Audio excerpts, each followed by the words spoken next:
The first step towards achieving your dreams is having the right coach. Get the best education with Lokman IAS and make your UPSC dreams come true. Download the app now.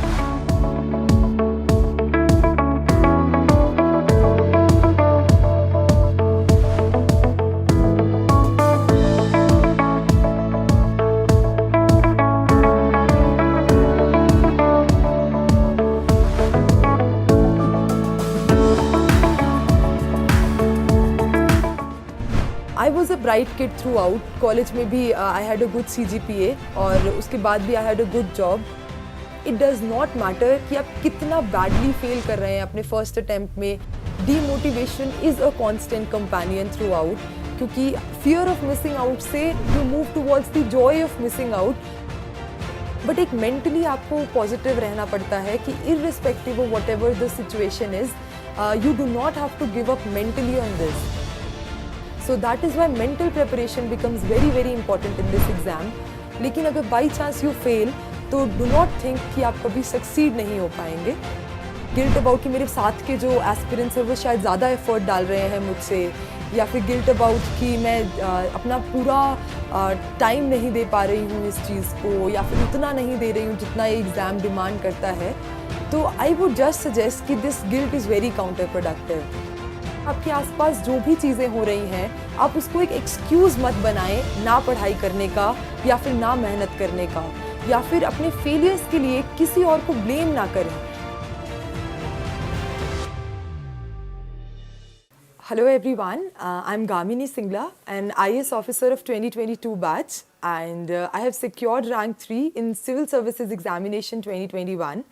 And as most of you were asking me about my journey, how I stayed motivated throughout, मैंने अपने जितने भी challenges आए मेरी journey में उनको कैसे face किया, अपने hurdles को कैसे face किया. So here I am to discuss my journey with you all and tell you that toppers are not someone who are extraordinary. मैं थोड़ा बहुत अपना जो मैंने एक बुक लिखी है how I topped the UPSC, उसके भी कुछ एरियाज़ को कवर करूँगी इस वीडियो में. तो आई थिंक लेट्स बिगिन. तो पहले मैं बात करती हूँ अपनी एजुकेशनल बैकग्राउंड के बारे में. तो मैंने +1 +2 में नॉन मेडिकल चूज़ किया था, और उसके पीछे भी वजह यही थी कि मैं अपने ऑप्शंस को ओपन रखना चाह रही थी. बिकॉज कहीं ना कहीं at back of my mind, as my father also use to say कि civil services is one profession where you can give back to the society. तो मुझे भी कहीं ना कहीं लगता था कि शायद मेरा कभी मन बन जाए. तो इसलिए मैंने नॉन मेडिकल चूज़ किया, और मैंने computer science engineering Punjab engineering college से की है, और 2019 में मेरी ग्रेजुएशन हुई. और इंजीनियरिंग के दौरान ही हमारी जैसे इंटर्नशिप के दौरान कंपनीज़ आती हैं, तो मेरी एक कंपनी JP मॉर्गन में इंटर्नशिप की लग गई थी मुंबई में, और वहीं से ही मुझे ऑफ़र भी मिल गया था जॉब के लिए. But it was during my internship that I realised कि मैं एक्चुअली में UPSC का एग्ज़ाम ही देना चाहती हूँ. बिकॉज़ मैंने दोनों वर्ल्ड्स को कंपेयर किया. जब मैं वहाँ पे गई तो मैंने देखा कि कॉर्पोरेट वर्ल्ड में what are the areas that I have been, what are the opportunities that I have. मेरा एक्सपीरियंस वहाँ बहुत ही ज़्यादा अच्छा रहा. But at the end I also realized कि मेरी जो कॉलिंग है वो सोशल सर्विस की तरफ ज़्यादा है. And even the subjects that are there, मैंने थोड़े बहुत सब्जेक्ट्स उठा के देखे, न्यूज़पेपर्स को पढ़ना शुरू किया, एंड आई रियलाइज कि वो सब्जेक्ट्स में भी मेरा एक रुचि बनती जा रही है. और फिर 2018 में जब मैं वापस आई अपनी इंटर्नशिप से, तब मैंने फुल फ्लेज्ड अपनी प्रिपरेशन को स्टार्ट कर दिया. And this is how I started with my preparation. उससे पहले भी इनफैक्ट 2017 में जब मैं सेकेंड ईयर में थी अपने कॉलेज में, तो मेरे दिमाग में ये आया कि क्यों ना एक बार ही किताबें उठा के देखी जाएं. तो जैसे कि मैंने कहा मुझे सिलेबस पता था, तो मैंने 1 या 2 सब्जेक्ट्स जिसमें मैंने पॉलिटी और इकोनॉमिक्स को पहले उठाया. तो इसलिए मुझे आइडिया था कि UPSC का वर्ल्ड कैसा है और किस तरह की तैयारी ये मुझसे एक्सपेक्ट कर रहा है. और फिर जब मैं कॉर्पोरेट वर्ल्ड में गई तो मुझे उसका भी आइडिया लग गया. तो मैंने इन दोनों को कंपेयर किया और अपने लिए ये पाथ चूज़ किया. इवन बुक में भी मैंने ये चीज़ें लिखी हैं कि किस तरह से आप चूज़ कर सकते हैं कि आपकी कॉलिंग क्या है. मेरे लिए एक डायरी मैं अपने साथ रखती थी जिसमें मैं दोनों तरफ के पॉजिटिव्स, नेगेटिव्स और खुद की मेरी क्या आशाएं हैं उनको इवैल्यूएट करते हुए आई टुक दिस डिसीजन. फिर 2018 में जब मैं आई वापस तो मैंने फुल फ्लेज्ड तैयारी शुरू की और मैंने स्टार्ट किया एनसीईआरटीज़ के साथ, और उसके बाद 2019 में जब मेरा कॉलेज ख़त्म हुआ, that was the point where I had to take the decision again कि मैं जॉब ज्वाइन करूं या ना करूं। और I will be very honest कि ये जो डिसीजन था ये डिफ़िकल्ट था मेरे लिए, बिकॉज मेरे सारे फ्रेंड्स कॉर्पोरेट्स में प्लेस थे, they all were going to join in their respective companies, and here I was decided कि मैंने सोचा कि मैं नहीं जाऊंगी अपनी जॉब ज्वाइन करने, और मैं यूपीएससी को ही फुल फ्लेज्ड अपने अगला 1-2 साल देने के लिए I made up my mind. And उस समय पे मेरे पेरेंट्स ने मेरी बहुत ही ज़्यादा हेल्प की, बहुत सपोर्ट किया, because as you know parents always want their kids कि वो अच्छी जगह पे नौकरी करें, बट देन दे रियलाइज्ड कि मेरी जो कॉलिंग है वो इस तरफ है। दे शोड सपोर्ट, मेरे जो फ्रेंड्स थे उन्होंने मुझे सपोर्ट किया कि आप कर सकते हैं ये, और आपको ज़रूर परीक्षा के लिए मेहनत करनी चाहिए और रिस्क्स तो लेने ही पड़ेंगे। So my dear friends, I just want to say कि रिस्क्स लेने से आप ना घबराएं, क्योंकि आप कभी भी 2 नाव में सवार नहीं रह सकते हैं। If you want to test the positives of one thing, तो आपको किसी ना किसी चीज़ के पॉजिटिव्स को छोड़ना पड़ेगा। तो इसीलिए यूपीएससी को एक डिमांडिंग जर्नी कहते हैं, एक ऐसी जर्नी जिसमें बहुत सारे सैक्रिफाइसेस लगते हैं। तो मेरा सिलसिला वहाँ से शुरू हुआ, and I straight away went from my college and I started with the preparation in Patiala, जहाँ पे एक लोकल टीचर से मैंने गाइडेंस लेनी शुरू की। और अगर हम चैलेंजेस की बात करें तो चैलेंजेस काफ़ी सारे थे, जैसे कि कंपैरिजन। तो एवरी डे मैं जैसे सुबह उठ के अपना प्रिपरेशन करती थी, शाम को जल्दी बेड सोने जाना, और मेरे फ्रेंड्स जो थे वहाँ काफ़ी बड़े सिटीज़ में थे, they were enjoying, they were earning their money. तो मेरे मन में भी ये आता था कि क्या ये डिसीजन सही है, क्या जो भी चीज़ें मैंने सैक्रिफाइस की हैं वो वर्थ इट हैं या नहीं। और हर दिन ये चीज़ मेरे दिमाग में आती थी। But I would want to say कि comparisons with your peers who are not following the same journey is not right। और ये चीज़ मुझे प्रिपरेशन के दौरान धीरे धीरे रियलाइज़ हुई, क्योंकि ये पाथ मैंने खुद के लिए चूज़ किया था। तो आई couldn't just compare with the other people जिन्होंने एक डिफरेंट पाथ चूज़ किया था। तो इससे आप कुछ नहीं करें, सिर्फ खुद को आप मेंटल पेन दे रहे हैं। तो इसीलिए मेरा यही सजेशन रहेगा कि अगर आपने एक पाथ चूज़ कर लिया है तो just stick to it, just go through it. And उसको अवॉइड करने के लिए जो स्ट्रैटेजी मैंने अपनाई थी वो ये थी कि मैंने सोशल मीडिया का यूजेज काफ़ी कम कर दिया था। तो मैं क्या करती थी कि इंस्टाग्राम पे तो मैं थी ही नहीं, फेसबुक पे भी मैंने अपनी जो आईडी थी वो डीएक्टिवेट कर दी थी। बिकॉज उससे क्या होता है कि when you go on these platforms, आपको पता रहता है कि आपके बाकी दोस्त क्या कर रहे हैं, आपके सीनियर्स क्या अचीव कर रहे हैं, और वो अननेसेसरली एक मेंटल बैगेज क्रिएट कर देता है। So my advice to you is कि आप प्लीज़ इन सब चीज़ों से दूर रहें।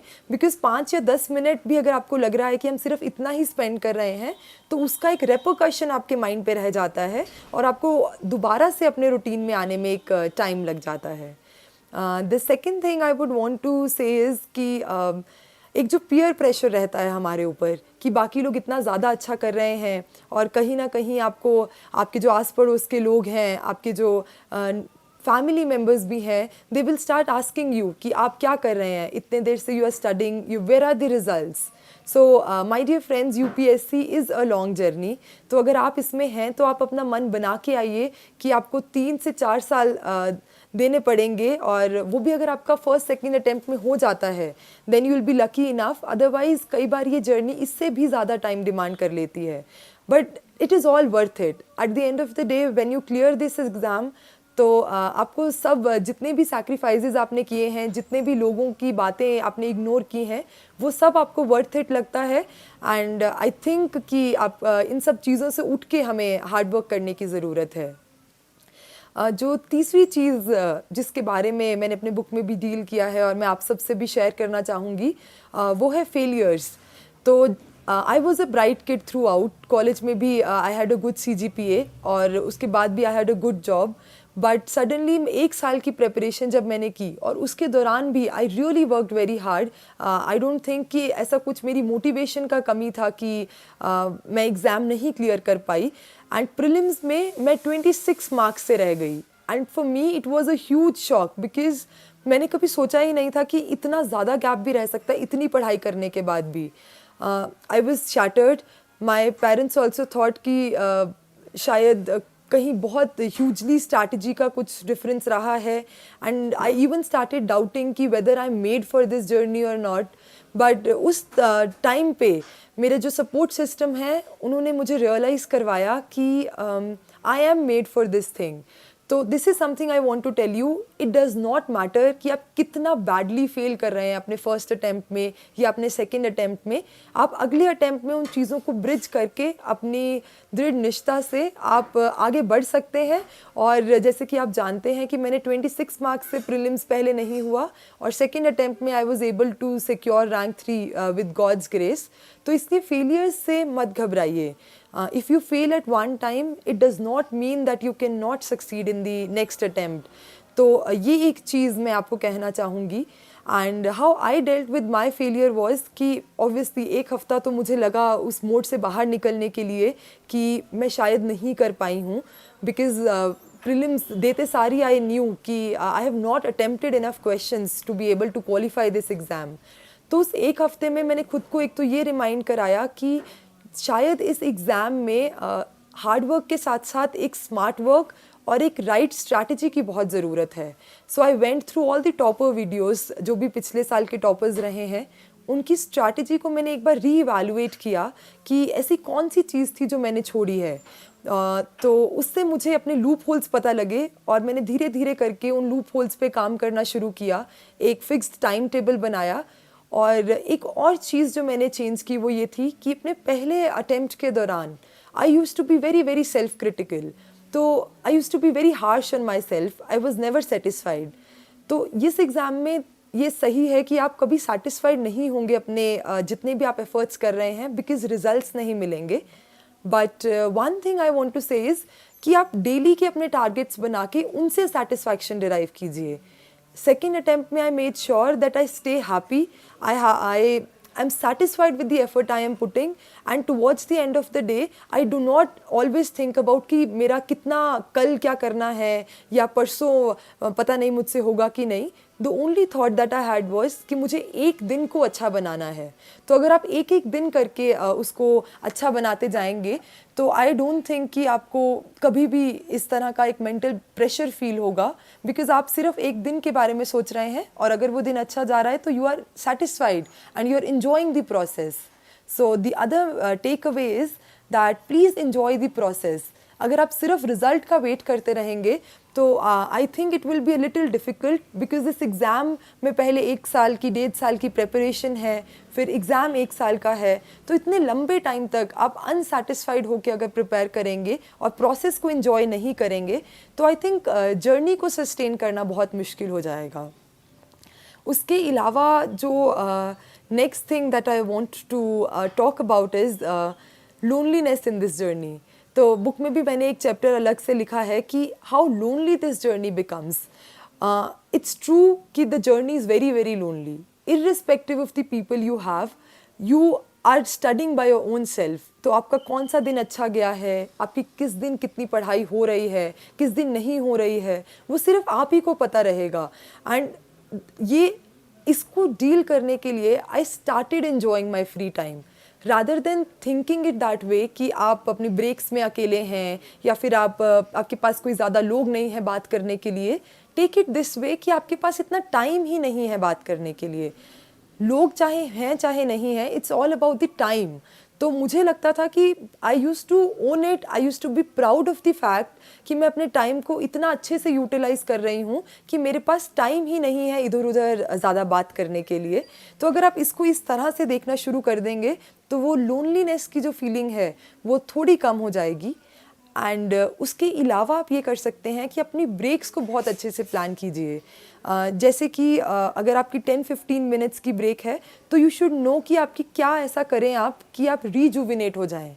तो आपको वो लोनलीनेस और जो अकेला जो टाइम है उसको अच्छे तरीके से प्रोडक्टिव वे में यूज़ करने आना चाहिए ताकि आप अपना पढ़ाई पे प्रॉपर कंसंट्रेशन के साथ दोबारा बैठ सकें. तो I use to split my time as कि 10-15 मिनट्स की ब्रेक अगर दिन में है तो I will listen to music, थोड़ा सा एक्सरसाइज कर लिया अगर बीच में टाइम मिला तो, और शाम को अपने पेरेंट्स के साथ I use to spend time. And this is also very very important कि आप 1 घंटा अपना या 30-35 मिनट्स अपने ऐसे ज़रूर रखें जिसमें आप अपने फैमिली मेम्बर्स से इंटरेक्ट कर रहे हैं, बिकॉज़ वो आपको एक पढ़ाई की दुनिया से बाहर निकल के बाकी लोगों से बात करके जो एक मेंटल रिलैक्सेशन फील होती है, I think that is very very important. But at the same time also take care कि आप वो टाइम एक्सीड ना करें. जैसे कि कई बार हम अपने फ्रेंड्स को कॉल करते हैं बात करने के लिए, तो वो टाइम मेरा कई बार एक्सीड हो जाता था और मैं फ्लो में काफ़ी देर बात कर लेती थी. तो वो एक सेल्फ कंट्रोल है which is very very important. And you need to know कि अगर आपकी 30 मिनट्स की ब्रेक है तो you do not exceed it to 1 hour. अगर 1 आवर का ब्रेक है तो आप 2 घंटे ही उस पर ना लगाते रहें. तो this is very very important. And the other thing and that I want to talk about is demotivation. And I'll be very honest, demotivation is a constant companion throughout. क्योंकि कभी आपके मॉक पेपर में अच्छे marks नहीं आ रहे हैं, कभी आपसे सुबह का अलार्म मिस हो जाता है, कभी शाम को जितना आपका टारगेट है आप वो फुलफिल नहीं कर पाते हैं, तो you stay demotivated and you feel कि आपके जो भी एफर्ट्स हैं उनका रिवॉर्ड आपको नहीं मिल रहा है. So my dear friends, I like to tell you कि मैंने भी ये सब फेस किया है. एंड इट्स नॉट दैट कि मैं हर दिन जब उठती थी तो उतना ही मोटिवेटेड रहती थी या हर दिन मुझे उतना ही खुश रहती थी. मैं बहुत सारे लो फेजेस आते थे मेरे साथ भी, but one thing I made sure was कि मैं काम करना ना छोड़ूं. तो you do not need a good mood to study. If you think कि आप जिस दिन अपने हाई स्पिरिट्स में होंगे सिर्फ उसी दिन आप पढ़ेंगे, तो I think it will be a very bad strategy, because this exam demands consistency.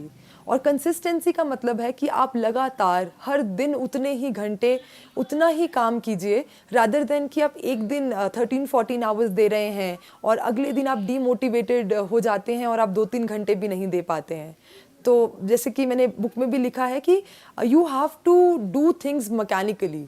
तो मैकेनिकली का मतलब ये है कि इमोशनली अपने आप पे इतना हावी नहीं होने देना है जो आपकी फीलिंग्स हैं, नेगेटिव फीलिंग्स हैं उनको, कि आप काम ही ना कर पाएँ. तो आई न्यू कि अगर I am not feeling good, I want to cry, so I will study my hours. मैं अपना टाइम टेबल फॉलो करूँगी और अपनी ब्रेक्स में I will just went it out.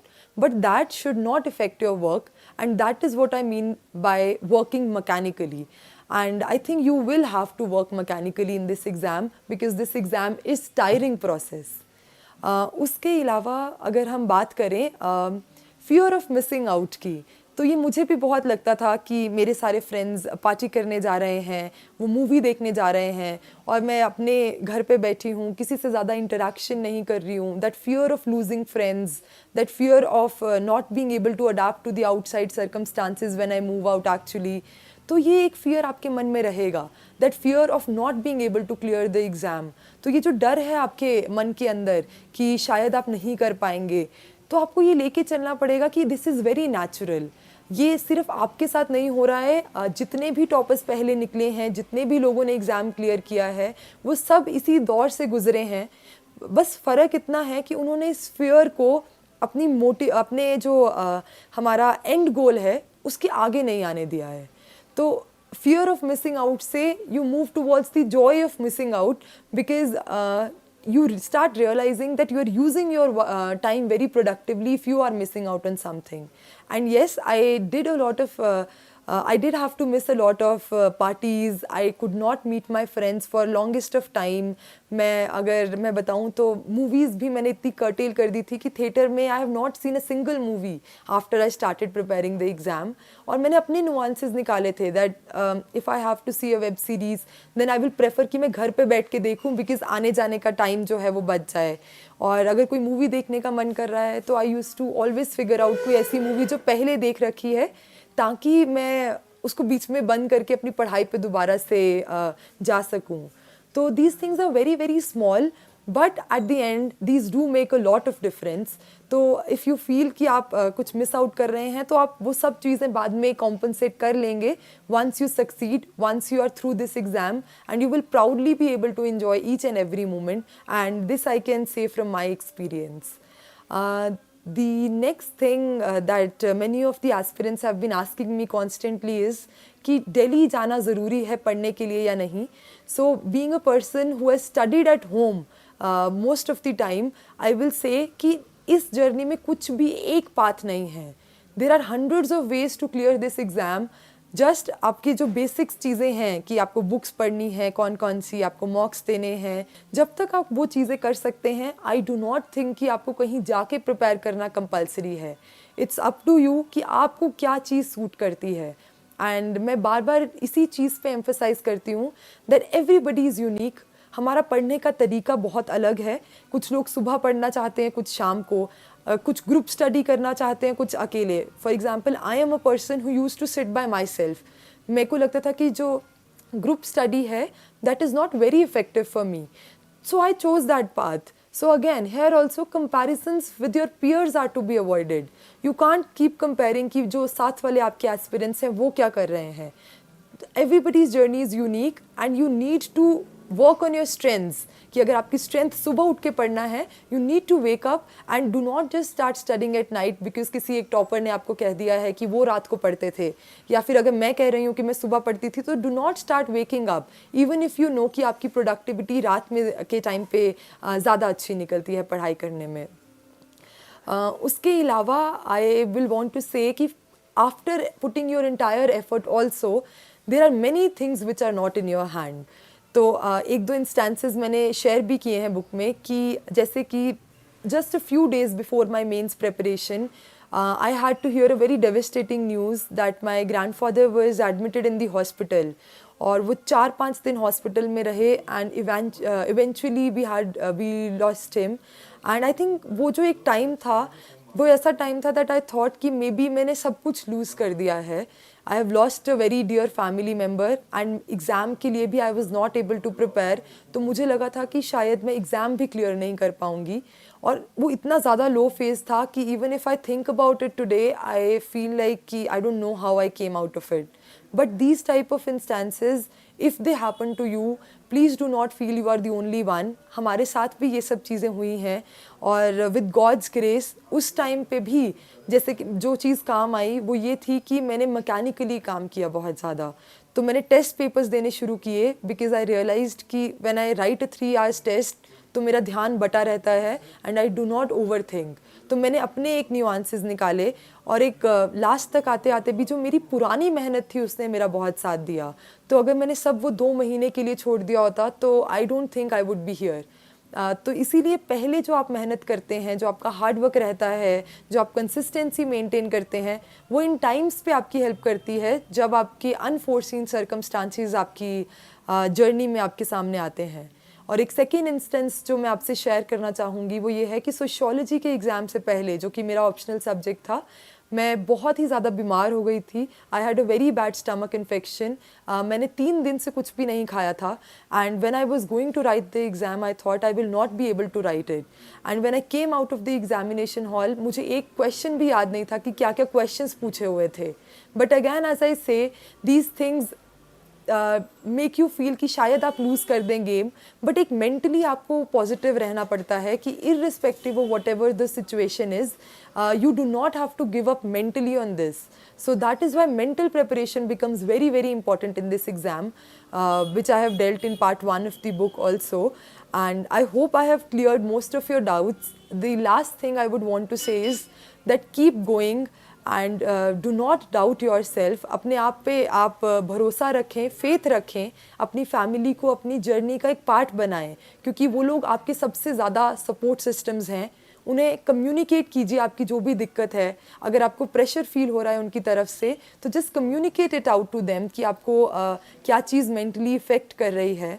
आपकी मोटिवेशन अगर जब भी नीचे जाए तो आप उस वाई को याद कीजिए कि आपने क्या सोच के इस जर्नी में कदम रखा था और ऐसा क्या है आप लूज़ आउट करेंगे अगर आप इससे अब पीछे हटते हैं. और फेलियर्स से प्लीज़ ना घबराएं, बिकॉज फेलियर्स के बाद ही आपको एक बेटर इंसान बना देते हैं फेलियर्स. आई वुड से कि फेलियर्स को अवॉइड करने के लिए अपना बेस्ट दीजिए, लेकिन अगर बाई चांस यू फेल तो डू नॉट थिंक कि आप कभी सक्सीड नहीं हो पाएंगे. बिकॉज मेरे एक्सपीरियंस से भी मैंने यही सीखा है कि एक हार्ड वर्क, एक पॉजिटिविटी, हैप्पीनेस और एक राइट डाइट का बहुत इंपॉर्टेंट रोल है इसमें. और ये राइट डाइट जो है I think we neglect it most of the times because वो उसका कोई कंसर्न नहीं लगता है हमें पढ़ाई के साथ. But let me tell you that having a diet which is rich of good nutrients, fruits, dry fruits, it does help because ये एग्ज़ाम mentally बहुत ज़्यादा tiring है. तो the substances that you consume, अगर आप junk food ज़्यादा खा रहे हैं या फिर soft drinks जो कि स्लीप इंड्यूसिंग सॉफ्ट ड्रिंक्स है वो ज़्यादा ले रहे हैं, तो ये कहीं ना कहीं आपकी हेल्थ को और फिर आपके माइंड को और आपकी प्रोडक्टिविटी को इफ़ेक्ट करता है, which is something we can not afford. तो ये छोटी छोटी चीज़ों का आप ध्यान रखें. And one other question that has been put to me many a times is कि बैकअप का क्या रोल है इस एग्ज़ाम में. तो अगर मैं आपको बताऊं कि ये एग्ज़ाम अनसर्टन है, इस एग्ज़ाम में रिस्क भी बहुत ज़्यादा है, तो बैकअप इम्पॉर्टेंट है हमारे लिए. बट किस तरह का बैकअप? मैंने ये भी कहा कि आप दो नाव में सवार नहीं हो सकते हैं. तो मैंने अपने लिए जो बैकअप रखा था वो ये था कि जैसे कि जब मैं अपने कॉलेज में थी तब आई मेड श्योर कि मैं अच्छे से अपनी पढ़ाई पे भी कंसंट्रेट करूं कि अगर बाई चांस मुझे कभी वापस आना पड़ जाए अपनी स्ट्रीम में तो I don't feel like an outsider. तो एक तो मेरा बैकअप वो बना. And the second thing is कि जब आप इस एग्ज़ाम को होल हार्टेडली प्रिपेयर करते हैं, अपना बेस्ट देते हैं इस एग्ज़ाम में, तो इसके थ्रू जो आपकी लर्निंग्स है वो भी आपका बैकअप बन जाती हैं. फॉर एग्जांपल अगर आपका ऑप्शनल आप बहुत अच्छे से प्रिपेयर कर रहे हैं या फिर अपने जीएस सब्जेक्ट्स आपने अच्छे से प्रिपेयर किए हैं और किसी वजह से आप इस एग्ज़ाम में नहीं क्लियर कर पाते हैं और बार बार नहीं क्लियर कर पा रहे हैं, तो आई थिंक वो जो लर्निंग है वो आपको हेल्प करेगी या तो कोई और एग्ज़ाम क्रैक करने में या किसी और कोर्स में एडमिशन लेने में. तो मेरा एक यही पर्पस था कि मैं इस तैयारी को एकदम ऑनेस्टी के साथ करूं ताकि जो इसकी लर्निंग्स हैं वो ही मेरा बैकअप बन जाएं. तो कंसिस्टेंसी, आपका हार्ड वर्क करने की जो आपको आदत इस एग्ज़ाम में लगती है, एक राइट एटीट्यूड जो आपका बनता है इस एग्ज़ाम में, आई थिंक ये सब आपके कलेक्टिव बैकअप्स बनते हैं जो आगे जाके अगर बाई चांस आप इस एग्ज़ाम में गेट थ्रू नहीं कर पाते हैं तो these backups are something which stay with you and these were at least my strategies कि जो मैंने अपने लिए सोचा कि क्या बैकअप्स रखे जा सकते हैं. तो एक one other thing that I want to talk about is guilt. तो जैसे मेरे केस में तो स्पेसिफिकली मेरे फर्स्ट अटैम्प्ट में I used to feel very very guilt about not being able to do enough, guilt about कि मेरे साथ के जो एस्पिरेंट्स हैं वो शायद ज़्यादा एफर्ट डाल रहे हैं मुझसे, या फिर गिल्ट अबाउट कि मैं अपना पूरा टाइम नहीं दे पा रही हूँ इस चीज़ को या फिर उतना नहीं दे रही हूँ जितना ये एग्ज़ाम डिमांड करता है. तो आई वुड जस्ट सजेस्ट कि this guilt is very counter productive. और शायद ये भी एक रीज़न था कि मैं अपना फर्स्ट अटैम्प्ट क्लियर नहीं कर पाई, इसके बावजूद कि मैंने इतना ज़्यादा हार्ड वर्क किया था और इतनी ज़्यादा पढ़ाई की थी. बिकॉज़ मेंटली मैं एक बहुत ही रॉन्ग सिग्नल दे रही थी खुद को कि शायद मैं उतना नहीं कर रही हूँ, शायद I don't deserve it because मैं उतना एफर्ट नहीं डाल रही हूँ. तो सेकेंड अटैम्प्ट में I completely changed this thing and I started giving right signals to my mind. And even my father used to tell me again and again that you will have to do a positive self-talk. तो उसका ये मतलब है कि आप अपने बारे में नेगेटिव नहीं बोलते हैं बार बार, because the moment you start saying कि मैंने उतना नहीं किया है, your brain takes the signal कि शायद यू डू नॉट डिजर्व क्योंकि आपने नहीं किया है. तो you will have to keep telling yourself that I am doing really good, but हो सकता है कि मैं और एफर्ट्स डाल सकती हूँ, and that you keep improving day by day. So this is one thing I would want to say, do not be too harsh on yourself because at the end of the day आपको उसके फिर results नहीं मिलते हैं.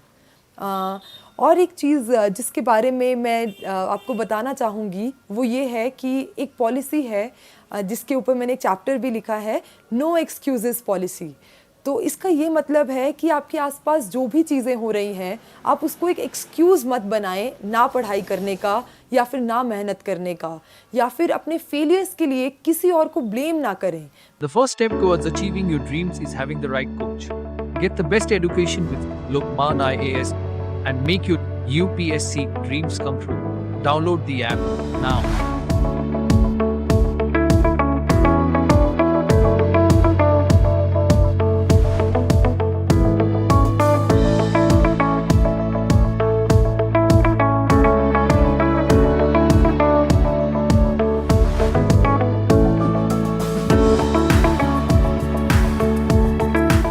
Because अगर आप किसी और को ब्लेम कर रहे हैं तो it is very less likely कि आप अपने जो लूप होल्स हैं उन पे वर्क कर सकेंगे.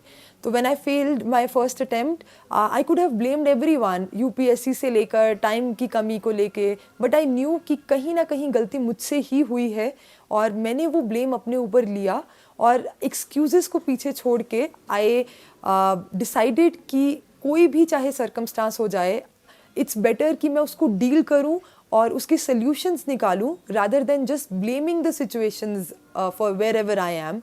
And as I discussed earlier also those two circumstances where I had to face the tragedies and my grandfather's demise, उधर भी मैंने इस पॉलिसी ने मुझे बहुत हेल्प किया कि मैंने एक्सक्यूज़ नहीं बनाया उस चीज़ को ये सोच के कि शायद अब मैं फेल ही करूँगी बिकॉज मेरे साथ ऐसा हो गया है. तो this is one thing I would want to highlight.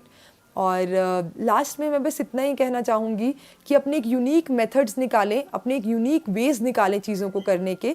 जैसे कि मुझे पता था कि प्रीलिम्स में मुझे थोड़ा प्रीलिम्स से डर लगता है या फिर मेरी क्या दिक्कतें रही थी फर्स्ट प्रीलिम्स में, तो I made out my strategy कि मैं गवर्नमेंट स्कूल्स में जाके मॉक पेपर्स दूंगी ताकि मेरे लिए नया ना रहे उस दिन का एटमॉस्फेयर और मैं अपनी कंफर्ट जोन से बाहर निकलूँ. तो this was something I plan for my self. तो इसीलिए कहते हैं कि इस एग्ज़ाम में बहुत सारे सेट पैटर्न्स हैं आपको क्या क्या करना है, but at the same time आपकी यूनिकनेस के लिए बहुत ज़्यादा स्कोप है.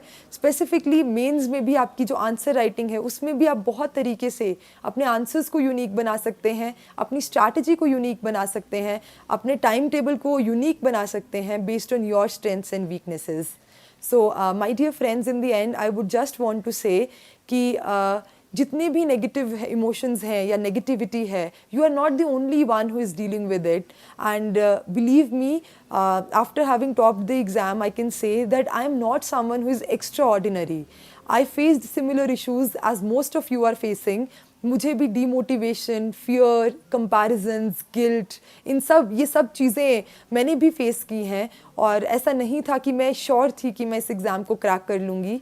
But the only thing that help me was कि एक एटीट्यूड मैंने अपना राइट रखा, एक पॉजिटिविटी को फिर भी मेंटेन किया, अपने आप को एक positively I पैटेड on my back positively कि मैं जो कर रही हूँ उसका वाई स्ट्रॉन्ग है और धीरे धीरे करके कंसिस्टेंटली मैं अपना हार्ड वर्क करती रही. And God was gracious enough to give me this opportunity to share, to be able to clear this exam and then share my strategy with all of you. So all the very best, and I hope that many of you are sitting on this side of the camera very very soon. And thank you DKT for giving me the opportunity to interact with so many of the students. All the very best.